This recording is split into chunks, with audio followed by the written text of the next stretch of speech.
Assalamualaikum warahmatullahi wabarakatuh. Om Swastiastu, Namo Buddhaya Rahayu, salam kebajikan bagi kita semua. Yang saya hormati, Ibu Nike Widya Kusumastuti, SSMA, selaku dosen pengampu mata kuliah Bahasa Indonesia. Dan tidak lupa teman-temanku semua dimanapun berada, semoga selalu diberikan kesehatan dan kenikmatan oleh Tuhan. Sebelumnya, perkenalkan saya Maulidia Farfi Adilah, di sini sebagai moderator sekaligus pemateri dari kelompok 4 akan memaparkan presentasi dengan judul Kata dan Diksi. Sebelum itu, perkenalkan anggota kelompok kami. Yang pertama, Maulidia Farafi Adilah, yang kedua, Diva Vanestia, yang ketiga, Heni Hafifah, yang keempat, Jeniar Dwi Saputri, yang kelima, Khairunisa Azahra, yang keenam, Fitri Dwi Utami, dan yang ketujuh, Rika Nur Alifah. Baik, langsung saja kita masuk ke materi yang pertama, yaitu mengenai pengertian kata. Nah, teman-teman, apa sih kata itu? Kata menurut bahasa berasal dari bahasa Sanskerta, yaitu kata yang memiliki arti konservasi, bahasa, cerita, atau dongeng. Kemudian, dalam KBBI atau Kamus Besar Bahasa Indonesia memberikan beberapa definisi mengenai kata. Di antaranya yang pertama, kata itu adalah elemen terkecil dalam sebuah bahasa yang diucapkan atau ditulis. Kemudian yang kedua, kata itu adalah percakapan dan bahasa. Kemudian pengertian yang ketiga, kata itu adalah morfem atau kombinasi morfem yang dapat diucapkan sebagai bentuk bebas. Dan pengertian kata yang keempat menurut KBBI adalah unit bahasa yang dapat berdiri sendiri dan terdiri dari morfem tunggal atau beberapa morfem gabungan.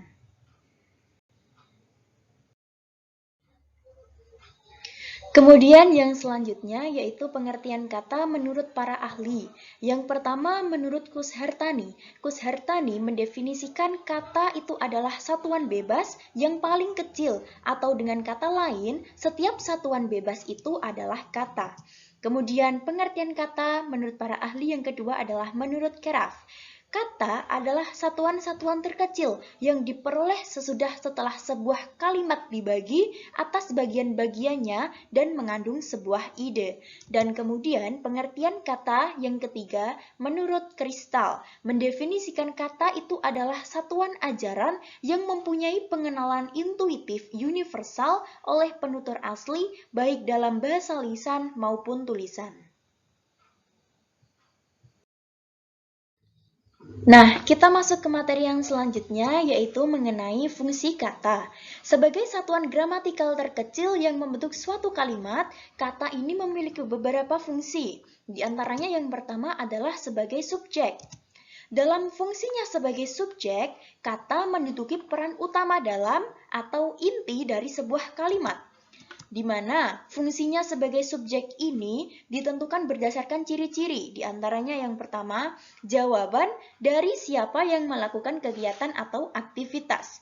Contohnya pada kalimat, Ibu belanja di pasar hingga siang hari.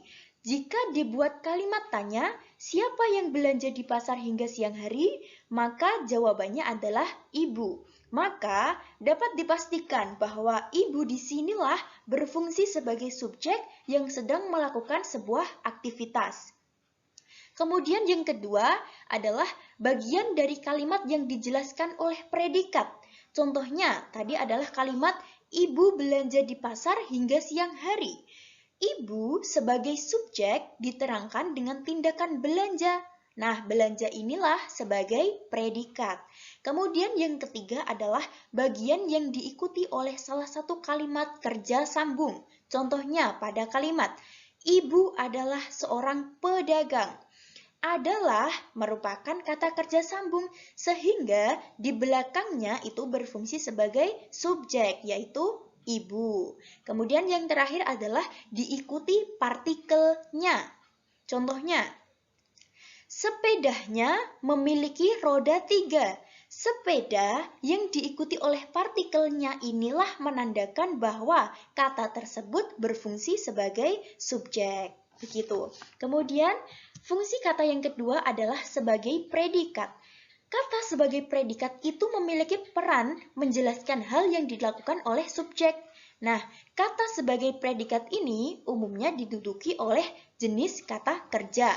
Contohnya pada kalimat, ibu belanja di pasar hingga siang hari. Belanja itu adalah sebagai predikat yang menjelaskan kegiatan atau aktivitas yang dilakukan oleh ibu di pasar hingga siang hari. Begitu. Nah, fungsi kata yang selanjutnya yaitu sebagai objek, di mana kata sebagai objek itu berperan untuk menjelaskan pokok masalah atau hal yang dikerjakan oleh predikat. Contohnya, pada kalimat adik membeli mainan di toko pinggir jalan. Mainan di sini itu sebagai objek, memberikan keterangan terhadap barang yang dibeli oleh si adik di toko pinggir jalan. Begitu. Kemudian yang keempat adalah sebagai keterangan. Kata sebagai keterangan itu memberikan informasi tambahan atau informasi tambahan dalam sebuah kalimat. Biasanya, kata keterangan itu diisi oleh nama tempat atau waktu. Contohnya, pada kalimat tadi, adik membeli mainan di toko pinggir jalan. Di toko pinggir jalan itu merupakan keterangan yang memberikan penjelasan di mana adik memberi mainannya. Nah, keterangan tersebut tidak wajib untuk dimasukkan ke dalam kalimat. Namun, ketika kita memasukkannya, maka pembaca tidak perlu bertanya lagi tempat adik membeli mainan tersebut.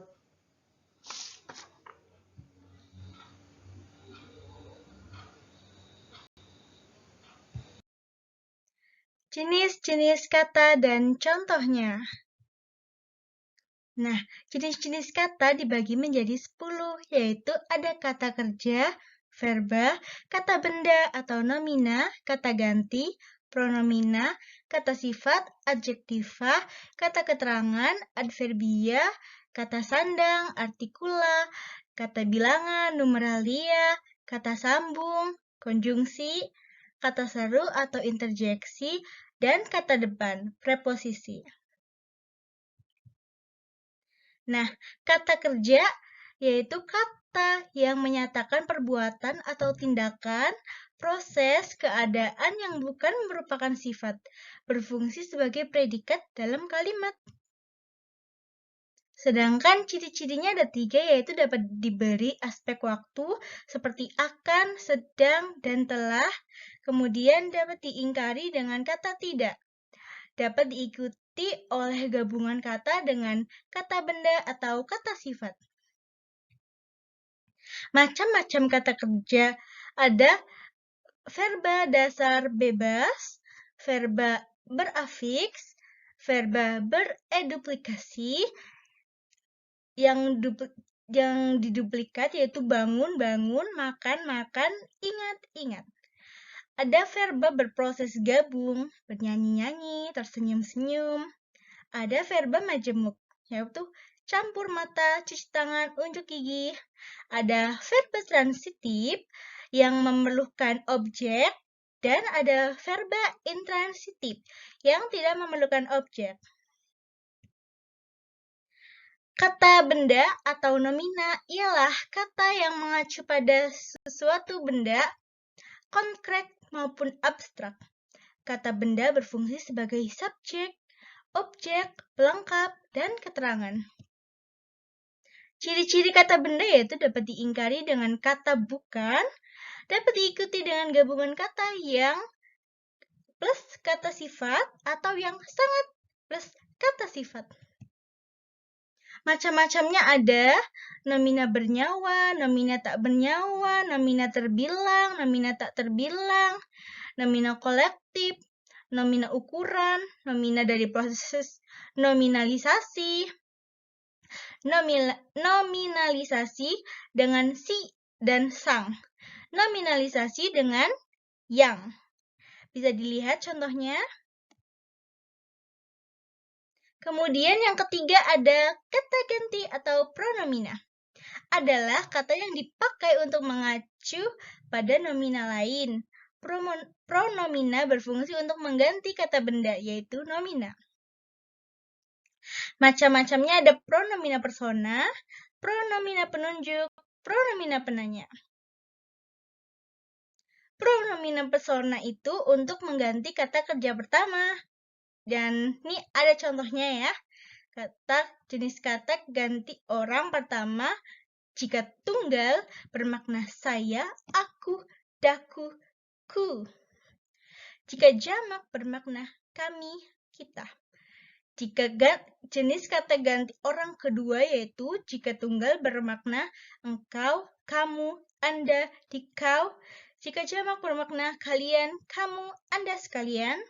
Nah, yang ketiga ada kata ganti orang ketiga.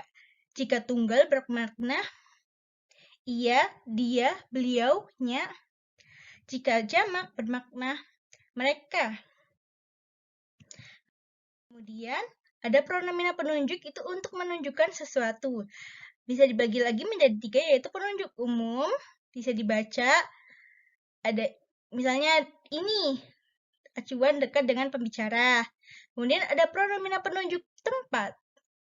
Ada pronomina penunjuk ihwal yaitu perihal atau acara. Kemudian pronomina penanya untuk menanyakan sesuatu. Nah, keempat ada kata sifat yaitu adjektiva. Ialah kata yang menerangkan sifat, keadaan watak, dan tabiat orang, binatang, atau benda. Kata sifat umumnya berfungsi sebagai predikat, objek, dan penjelas subjek.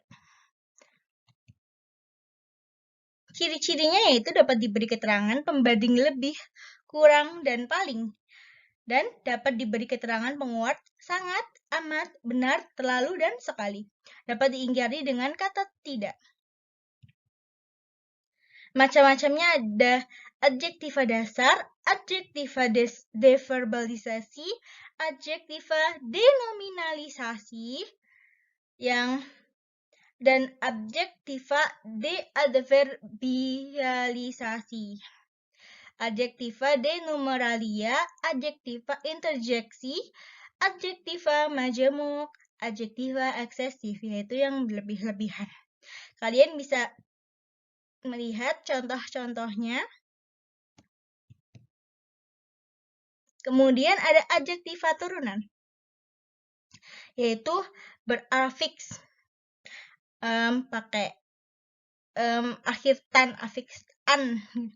Ada adjektiva bereduplikasi. Kalau diduplikat itu diduplikat ya, jadi muda, duplikatnya muda-muda gitu. Adjektiva berafiks berawalan atau berakhiran i, wi, iyah. Kata keterangan adverbia yaitu kata yang memberi keterangan pada verba, adjektiva, nomina, predikatif, atau kalimat. Macam-macam kata keterangan yaitu ada langkah, agak, akan, amat, nian, niscaya, tidak, paling. Adverbia turunan yaitu ada adverbia duplikasi, adverbia gabungan, adverbia yang berasal dari berbagai kelas. Bisa dilihat contoh-contohnya. Kemudian ada kata sandang yaitu atau artikula adalah kata yang mendampingi kata benda atau membatasi makna jumlah orang atau benda. Misal, bermakna tunggal yaitu sang guru, sang suami, sang juara, ada satu kata sandangnya. Kemudian yang dua ada artikula bermakna jamak, yang ketiga ada artikula bermakna netral, ada artikula bermakna khusus. Bisa dilihat contoh-contohnya. Untuk yang selanjutnya ada kata bilangan, yaitu kata yang dipakai untuk menunjukkan banyak orang, binatang, dan benda. Nah, macam-macamnya itu numeralia tingkat, yaitu numeralia yang menunjukkan urutan atau struktur. Numeralia kolektif, yaitu numeralia yang terbentuk oleh afiksasi. Numeralia utama atau kardinal, yang menuliskan angka-angka gitu, menunjukkan angka-angka, yaitu bilangan. Kemudian Ada kata sambung. Konjungsi adalah kata yang berfungsi menghubungkan dua kata atau dua kalimat. Nah, macam-macamnya ada konjungsi penambahan, urutan, pilihan, perlawanan, yang menyatakan waktu, sebab akibat, persyaratan, pengandaian, harapan atau tujuan, perluasan, konjungsi pengantar objek, konjungsi penegasan, dan konjungsi pengantar wacana. Lalu, ada kata seru atau interjeksi, adalah kata yang menyatakan luapan perasaan atau emosi. Nah, macam-macamnya itu ada kata seru kejijikan, kata seru kekesalan, kata seru kekaguman, kata seru kesyukuran, kata seru penuh harapan, kata seru keheranan, kata seru kekagetan, kata seru ajakan, kata seru panggilan. Bisa dilihat contoh-contohnya. Kemudian ada kata depan atau preposisi, yaitu kata yang selalu berada di depan kata benda atau kata sifat, yaitu kata kerja untuk membentuk gabungan kata depan, frasa preposisional. Preposisinya kan kata depan. Ya. Nah, ada preposisi datar. Ada preposisi turunan. Bisa dilihat contoh-contohnya. Nah, sekian dari saya. Materi selanjutnya akan dibahas oleh rekan saya. Terima kasih. Assalamualaikum warahmatullahi wabarakatuh. Berikutnya saya akan menjelaskan yaitu tentang bentuk kata. Jadi bentuk kata itu terdiri ada beberapa, yaitu ada kata dasar, kata berimbuhan, dan kata bentukan. Jadi yang pertama yang akan saya bahas yaitu adalah kata bentukan. Nah, kata bentukan ini terdiri dari beberapa unsur, yaitu yang pertama ada penggabungan kata dasar dan kata dasar. Lalu yang kedua itu ada penggabungan unsur terikat dan kata dasar.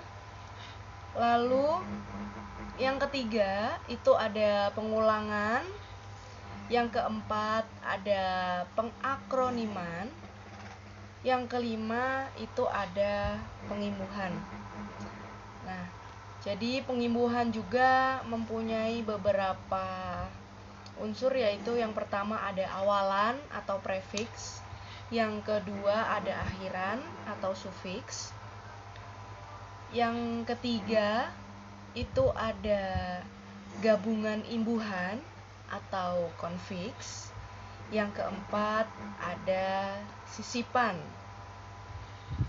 Jadi yang pertama yang akan saya bahas yaitu penggabungan kata dasar dan kata dasar yang menjadi sebuah kalimat yang punya arti. Jadi contohnya itu seperti ada tanda dan tangan menjadi tanda tangan. Lalu ada terima dan kasih menjadi terima kasih. Lalu ada tanggung dan jawab menjadi tanggung jawab. Kerja dan sama menjadi kerja sama. Lalu ada daya dan guna menjadi daya guna. Lalu ada peran dan serta menjadi peran serta. Jadi sebuah kata dasar ini mempunyai arti tersendiri, lalu digabungkan lagi ke kata dasar yang lain menjadi satu kalimat yang mempunyai arti tersendiri, begitu. Lalu yang kedua yaitu yang akan saya bahas adalah penggabungan unsur terikat dan kata dasar. Jadi penggabungan unsur terikat dan kata dasar ini juga akan menjadikan sebuah kata yang mempunyai arti. Jadi unsur terikat ini ada beberapa, yaitu seperti swa, lalu ada pra, pasca, dan tuna. Nah, kita mengambil contoh seperti unsur terikatnya adalah pasca, lalu digabungkan dengan kata dasar sarjana. Nah, yaitu menjadi pasca sarjana. Nah, lalu misalkan kita mau menggabungkan unsur terikatnya itu ada swa dan kata dasarnya itu ada sembada. Nah, menjadikan swasembada. Lalu mengambil contoh unsur terikatnya itu pra dan kata dasarnya adalah sejarah, menjadikan prasejarah. Lalu ada unsur terikatnya tuna dan kata dasarnya netra, menjadi tuna netra. Nah, lalu yang ketiga yang akan saya bahas yaitu bentuk kata pengulangan. Jadi seperti contohnya yaitu bermain. Nah, dijadikan dalam kata pengulangan yaitu menjadi bermain-main. Lalu ada kait, menjadi kait mengait, dan lain sebagainya. Lalu berikutnya itu ada pengakroniman. Jadi pengakroniman ini adalah kependekan yang berupa gabungan huruf atau suku kata atau bagian lain yang ditulis dan dilafalkan sebagai kata yang wajar. Jadi seperti contohnya universitas kita yaitu diakronimkan menjadi UNES, dilafalkan UNES atau ditulis UNES. Ya, jadi pengakroniman itu menjadikan sebuah kependekan atau gabungan beberapa huruf. Nah, menjadi pendek begitu. Jadi penggabungan satu kalimat agar menjadi singkat, yaitu kalimat tersebut harus diakronimkan. Seperti UNES seperti Universitas Negeri Semarang menjadi UNES. Lalu ada Menteri Dalam Negeri, nah, menjadi Mendagri. Lalu berikutnya itu ada bentuk kata bentukan pengimbuhan. Jadi pengimbuhan ini yang sudah tadi di awal yang saya sampaikan, pengimbuhan itu ada awalan, akhiran, gabungan imbuhan, dan sisipan. Nah, jadi dari pengimbuhan ini yang akan saya bahas yaitu yang pertama ada awalan atau prefiks. Jadi awalan ini biasanya terdiri dari kata dasar dan kata imbuhan di awal. Jadi seperti contohnya saya mengambil dari kata dasar paksa atau senyum. Nah, mendapatkan imbuhan menjadi terpaksa, tersenyum. Lalu ada tua, kata dasar tua, dua, dan tiga mendapatkan imbuhan menjadi ketua, kedua, ketiga. Lalu selanjutnya itu ada akhiran atau sufiks.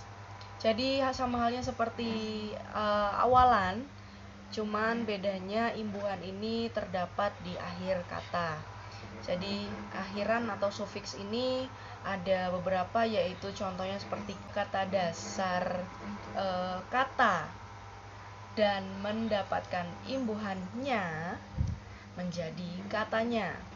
Lalu ada kunjung, kata dasar kunjung mendapatkan imbuhan akhiran i menjadi kunjungi. Lalu berikutnya ada gabungan imbuhan atau konfiks. Jadi gabungan imbuhan ini gabungan dari imbuhan awalan dan akhiran. Jadi contohnya seperti mengambil dari kata dasar, contohnya aman. Nah, mendapatkan imbuhan ke dan an mungkin ya.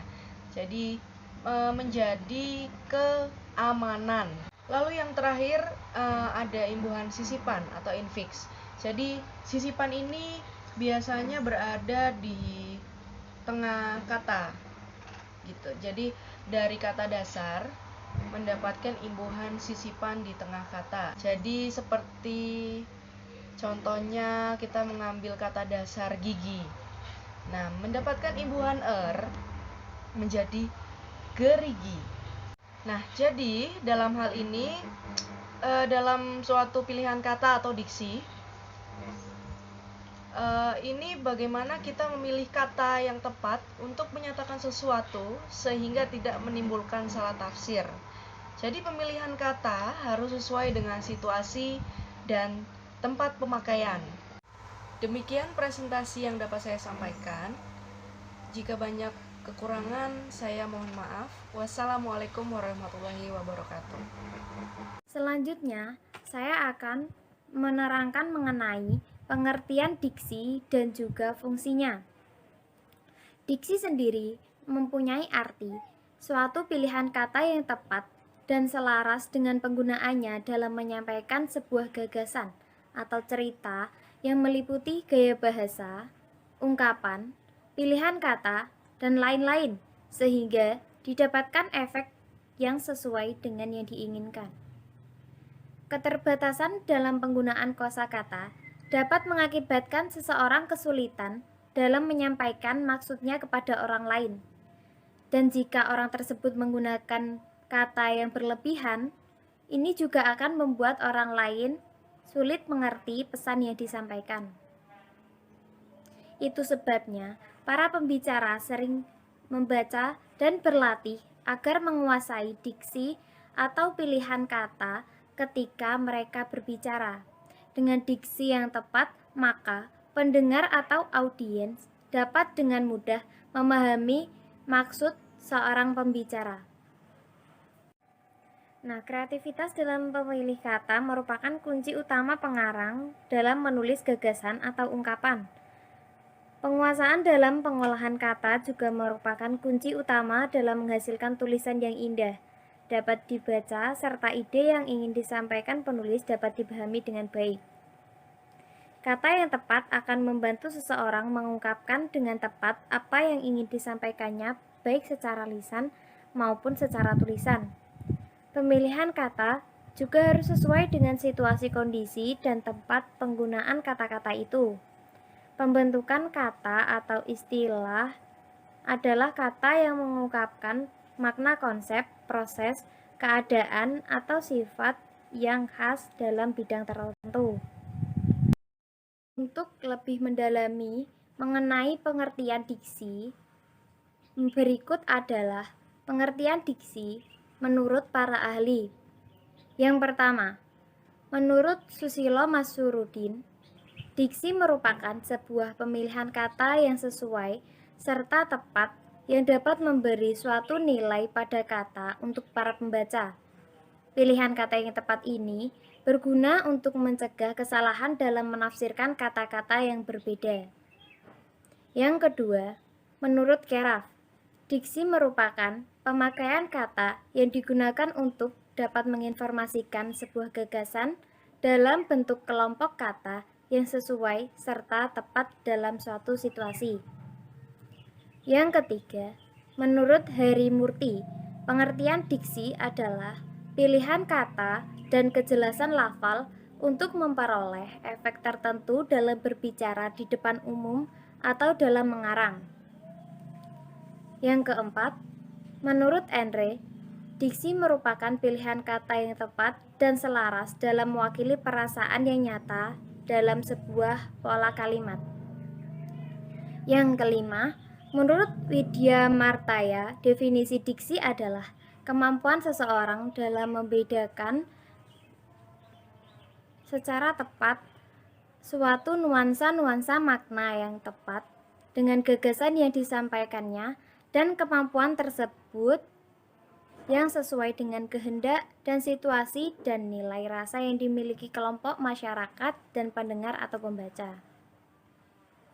Dan yang terakhir, pengertian diksi menurut Kamus Besar Bahasa Indonesia atau KBBI, Diksi merupakan penggunaan kata yang tepat dalam penggunaan di dalam sebuah gagasan pokok pembicaraan pada pilihan kata. Dan berdasarkan pengertian yang sudah saya jelaskan tadi, maka fungsi diksi secara umum adalah agar pemilihan kata dan cara penyampaiannya dapat dilakukan dengan tepat, sehingga orang lain mengerti maksud yang disampaikan. Diksi juga berfungsi untuk memperindah suatu kalimat.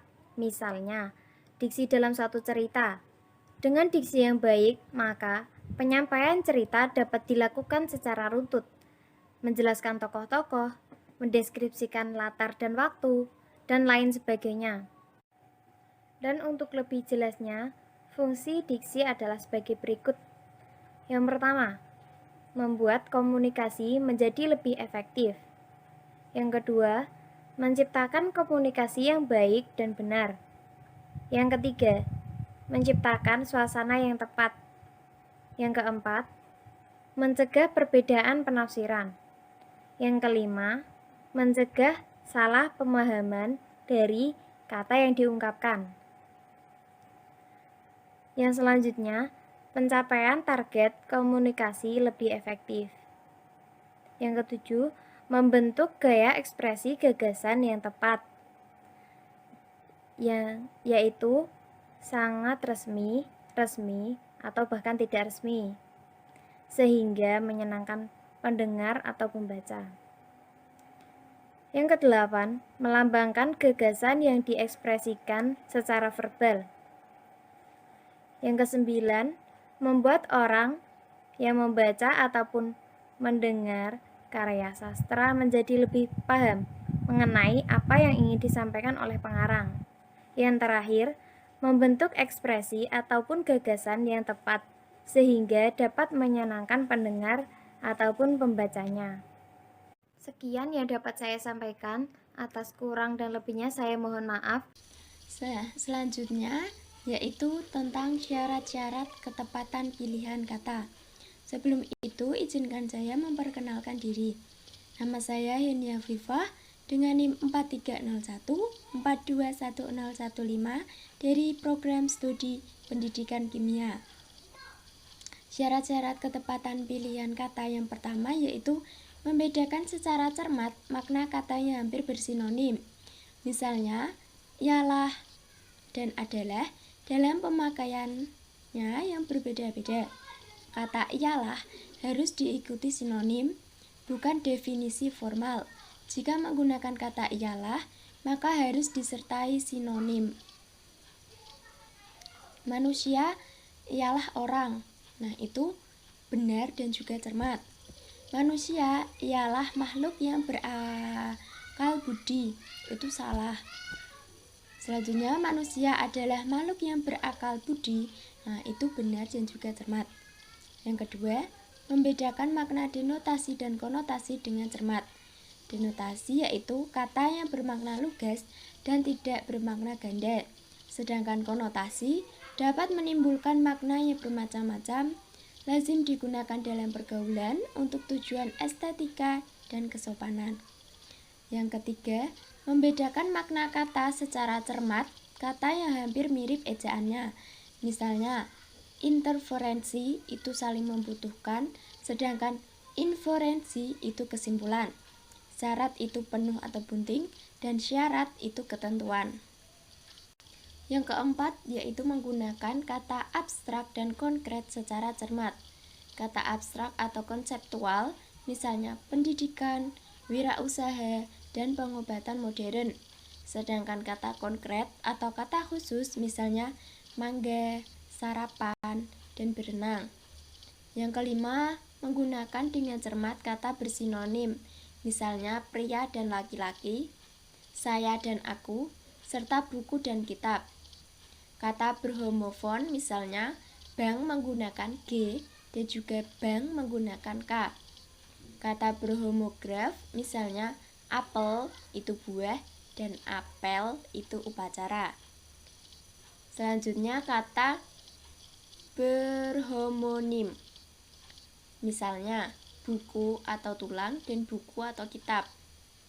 Yang keenam, menggunakan kata yang berubah makna dengan cermat.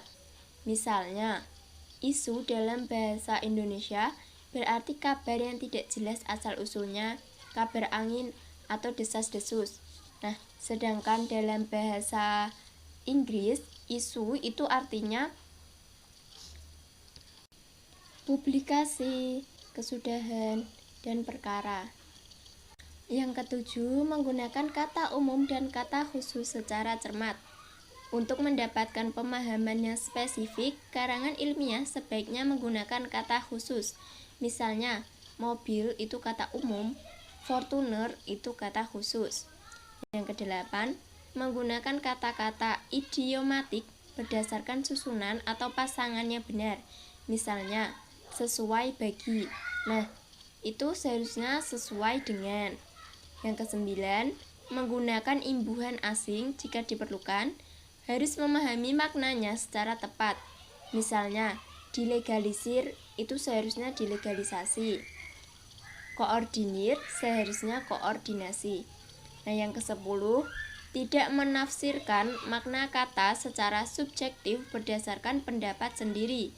Jika pemahaman belum dapat dipastikan, pemakaian kata harus menemukan makna yang tepat dalam kamus. Misalnya, modern sering diartikan secara subjektif.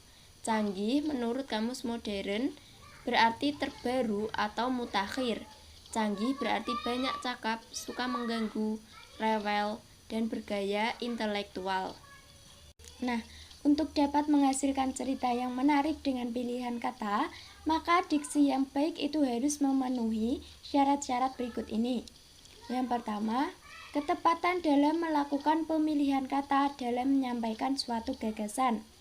Yang kedua, pengarang tersebut harus memiliki kemampuan untuk dapat membedakan secara tepat nuansa makna sesuai dengan gagasan yang ingin diutarakan dan kemampuan untuk menemukan bentuk yang sesuai dengan situasi serta nilai bagi pembaca.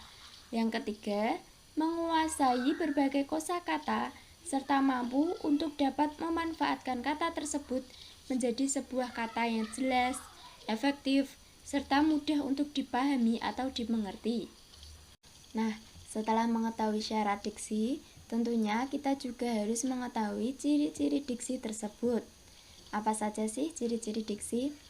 Yang pertama, tepat dalam pemilihan kata untuk dapat mengungkapkan gagasan atau juga hal-hal yang diamanatkan. Yang kedua, dapat digunakan untuk dapat membedakan secara tepat nuansa makna serta bentuk yang sesuai dengan gagasan serta juga situasi serta nilai rasa pembaca.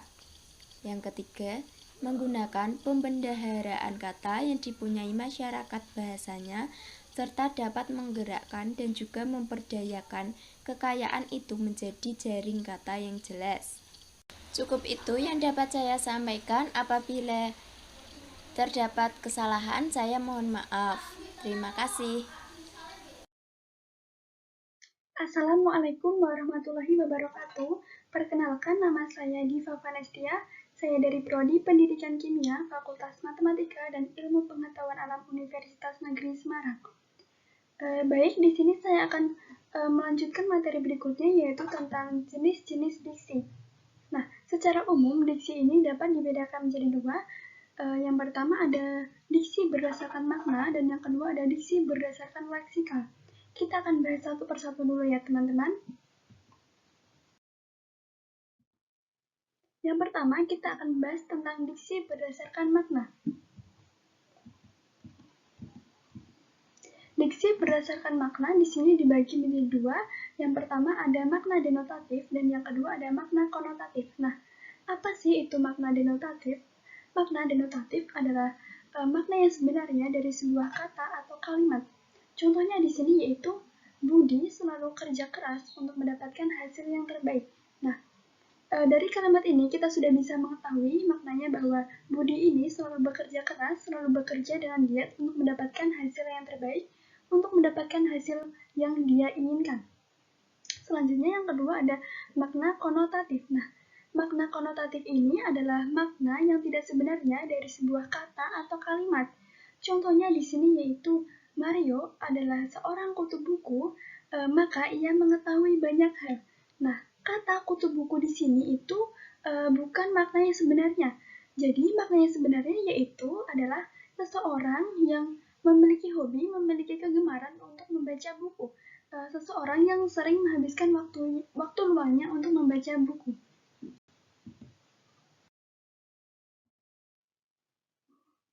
Selanjutnya, kita akan membahas tentang diksi berdasarkan leksikal. Diksi berdasarkan leksikal di sini dibagi menjadi 8. Yang pertama ada sinonim. Nah, sinonim ini sering kita sebut dengan persamaan kata. Contohnya yaitu pandai itu artinya sama dengan pintar. Bahagia itu artinya sama dengan senang. Lezat itu artinya sama dengan enak. Dan masih banyak contoh lainnya lagi. Yang kedua itu ada antonim. Nah, antonim di sini itu sering kita sebut dengan lawan kata. Contohnya yaitu naik lawan katanya turun, besar lawan katanya kecil, panjang lawan katanya pendek, dan masih banyak contoh lainnya lagi. Yang ketiga ada homonim. Nah, apa sih itu homonim? Homonim itu adalah sebuah kata yang memiliki lafal dan ejaan yang sama, namun maknanya itu berbeda. Di sini saya akan memberikan 2 contoh kalimat yang sama-sama menggunakan kata bisa, namun maknanya ini berbeda ya. Di kalimat satu ini kalimatnya yaitu ular itu mengeluarkan bisanya untuk meracuni musuhnya. Dan di kalimat kedua yaitu Anton bisa menaiki sepeda dengan lancar. Nah, di kedua kalimat ini sama-sama menggunakan kata bisa, namun maknanya berbeda ya teman-teman. Di kalimat satu ini maknanya yaitu bisa adalah racun atau senjata si ular. Dan di kalimat kedua ini bisa itu artinya adalah kesanggupan seseorang untuk melakukan sesuatu. Selanjutnya ada homofon. Homofon ini artinya adalah sebuah kata yang memiliki ejaan dan makna yang berbeda, namun pelafalannya sama. Saya akan menggunakan kata bank di kedua kalimat berikut sebagai perbandingan. Di kalimat satu, kalimatnya adalah Anton rajin menabungkan uangnya di bank setiap bulan. Dan di kalimat kedua, ini Bang Anton sering mengantarkan ibunya ke pasar setiap pagi. Nah, di kalimat satu ini, penulisan banknya ini dengan ejaan BANK dengan makna yaitu menunjukkan keterangan tempat. Dan di kalimat kedua ini, ejaannya yaitu BANG yang menunjukkan adalah sebuah panggilan kepada seorang pria yang umurnya lebih dewasa dari kita. Jadi dapat disimpulkan bahwa kata bank di sini ini memiliki ejaan dan makna yang berbeda, namun pelafalannya sama. Selanjutnya ada homograf. Nah, homograf adalah kata yang memiliki lafal dan makna yang berbeda, namun ejaannya sama. Saya akan menggunakan kata dengan ejaan TAHU di kedua kalimat berikut ini.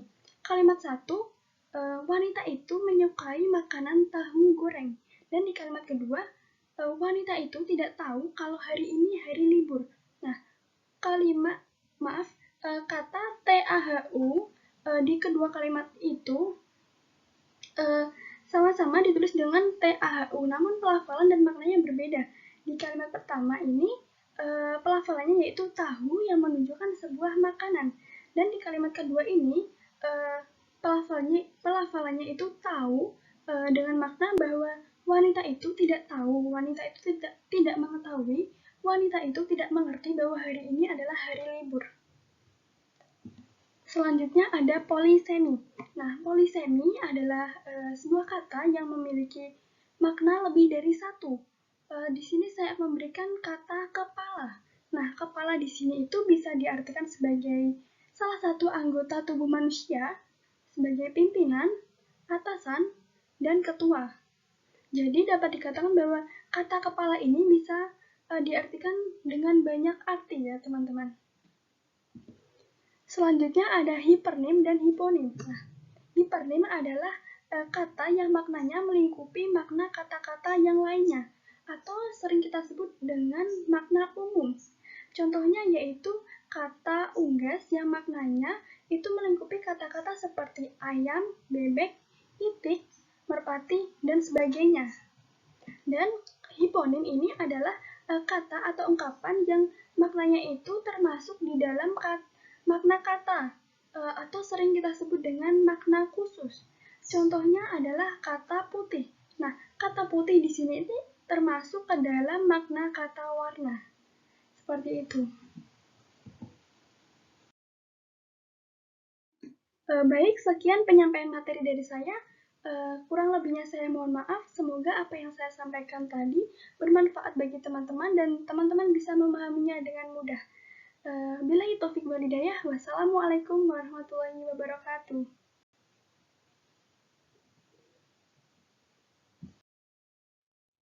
Baik, di sini saya akan menjelaskan tentang penggunaan diksi. Diksi adalah pilihan kata yang paling tepat dan selaras dalam penggunaannya untuk menggunakan gagasan pada kalimat. Dalam penggunaan diksi, kita harus memperhatikan unsur-unsur diksi. Unsur-unsur diksi terdapat 8 unsur. Unsur yang pertama adalah fonem.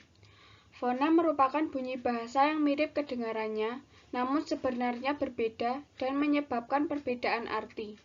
Dalam ilmu bahasa, penulisan fonem ditandai dengan garis miring. Contoh, garis miring A, garis miring K, garis miring, dan lain sebagainya. Unsur yang kedua adalah vokal dan konsonan. Sebuah kata bisa tersusun atas vokal saja, konsonan saja, dan atau gabungan vokal dan konsonan. Vokal merupakan huruf-huruf yang menghasilkan bunyi A, I, U, E, O, sedangkan konsonan merupakan huruf-huruf selain kelima huruf tersebut, seperti B, C, D, F, G, H, J, K, L, M, N, P, H, R, S, T, V, W, X, Y, dan Z. Unsur yang ketiga adalah silabel atau suku kata. Suku kata sering disebut dengan istilah silabel yang berasal dari bahasa Yunani, yang merupakan unit pembentuk kata yang tersusun dari fonem, vokal, dan konsonan. Sebagai contoh kata kandang, terdiri dari 2 suku kata yaitu kan dan dang. Suku kata juga dapat mempengaruhi ritme suatu kata. Unsur yang keempat adalah konjungsi. Konjungsi merupakan kata hubung atau kata sambung yang mana kata tersebut digunakan untuk menghubungkan ungkapan, kata, maupun kalimat. Konjungsi berdiri sendiri dan tidak berfungsi untuk menghubungkan objek atau menerangkan kata tertentu. Contoh kata konjungsi dan, atau, ketika, tetapi, pun, karena, namun, dan lain sebagainya. Unsur yang kelima adalah kata benda. Kata benda atau nomina merupakan tingkatan atau kelas kata yang menyatakan nama tempat, benda, maupun nama seseorang. Kata benda terdiri dari 2 jenis, yaitu kata benda konkret yang bisa dilihat panca indera seperti pensil, meja, kursi, almari, dan lain sebagainya. Sedangkan jenis kata benda yang kedua adalah kata benda abstrak, yang hanya bisa dikenal dengan pikiran dan rasa. Sebagai contoh adalah cinta, benci, rindu, bingung, pusing, dan lain sebagainya. Unsur yang keenam adalah kata kerja. Kata kerja disebut juga sebagai verba dan biasanya digunakan sebagai predikat dalam suatu susunan kalimat. Definisi kata kerja merupakan tingkatan kata yang menyatakan tindakan, pengalaman, keberadaan, dan pengertian dinamis lain. Contoh kata kerja adalah lari, memukul, memotong, makan, minum, dan lain sebagainya. Unsur yang ketujuh adalah infleksi. Infleksi merupakan perubahan bentuk kata tanpa mengubah kelas kata atau identitas leksikal kata tersebut. Infleksi hanya membuat perubahan bentuk katanya saja, namun jenis kata dan makna yang terkandung tidak berubah. Contoh, ku cuci, kau cuci, mencuci, dicuci. Unsur yang ke-8 adalah uterans. Uterans merupakan subelemen yang mempengaruhi diksi dengan penggunaan dan pemahaman yang jelas dan efektif berdasarkan kemampuan bahasa. Contoh, jika rajin belajar, kamu pintar. Penggunaan kata denotatif dan konotatif dalam kalimat. Denotatif. Makna denotatif yang dimaksud adalah makna yang sebenarnya atau makna asli, bisa juga diartikan sebagai makna asal atau makna dari sumber aslinya sebuah kata maupun kalimat. Contoh yang pertama adalah Doni dan teman-temannya mengikat kaki dan tangan para pencuri. Makna denotatifnya adalah mengikat kaki dan tangan merupakan suatu kegiatan memasang, membelenggu kaki dan tangan seseorang dengan tali. Contoh yang kedua adalah bunga melati itu disiram kakak setiap pagi dan sore. Kata denotatifnya adalah bunga melati, karena bunga melati merupakan bunga yang berwarna putih dan memiliki harum yang lembut. Konotatif. Konotatif yang terdapat dalam susunan kata maupun kalimat merupakan makna kiasan dan berarti makna yang bukan sebenarnya. Contohnya yang pertama adalah anak yatim itu sebatang kara setelah rumahnya terbakar. Kata konotatifnya adalah sebatang kara, karena sebatang kara berarti hidup dalam kesendirian. Contoh kedua adalah para pedagang di pasar Senin banyak yang gulung tikar. Kata konotatifnya adalah gulung tikar. Gulung tikar berarti bangkrut. Contoh konotatif ketiga adalah putri seorang anak yang termasuk kutu buku di sekolahnya. Kata konotatifnya adalah kutu buku. Kutu buku berarti suka membaca dan pintar. Sekian dari saya, terima kasih.